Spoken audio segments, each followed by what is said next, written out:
ভাইরা আমাদের আজকে কালার বার্ড মুরগির বয়স হচ্ছে 12 দিন। আর এই 12 দিনে কালার বার্ড মুরগির ওজন আছে, গড় ওজন আপনার 224 গ্রাম করে গড় ওজন আছে।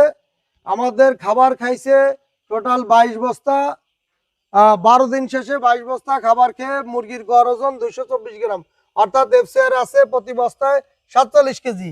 এখন আমরা মানে ফার্মেন্টেশনের পানি 50-50 আকারে চালাইতে আছি, তার জন্য এফসিআর 47 কেজি। এখন এইটার এফসিআরটা এই ধারাবাহিকতাভাবে আমরা ধরে রাখার জন্য আগামীকালকে থেকে 60 লিটারের জায়গায় 70 লিটার ফার্মেন্টেশন বানাবো আর 50 লিটার সাদা পানি মিক্সার করে খাওয়াবো। তো আপনারা এই ভিডিওগুলো আপডেট ভিডিওগুলো পাওয়ার জন্য আমাদের চ্যানেলটা সাবস্ক্রাইব করে পাশে থাকবেন, ভুল করবেন না। আমাদের পেজ এবং চ্যানেল, ইউটিউব চ্যানেল ফলো দিয়ে রাখবেন, নোটিফিকেশন পাওয়ার সাথে সাথে আপনারা দেখতে পারবেন। তো খোদা হাফেজ।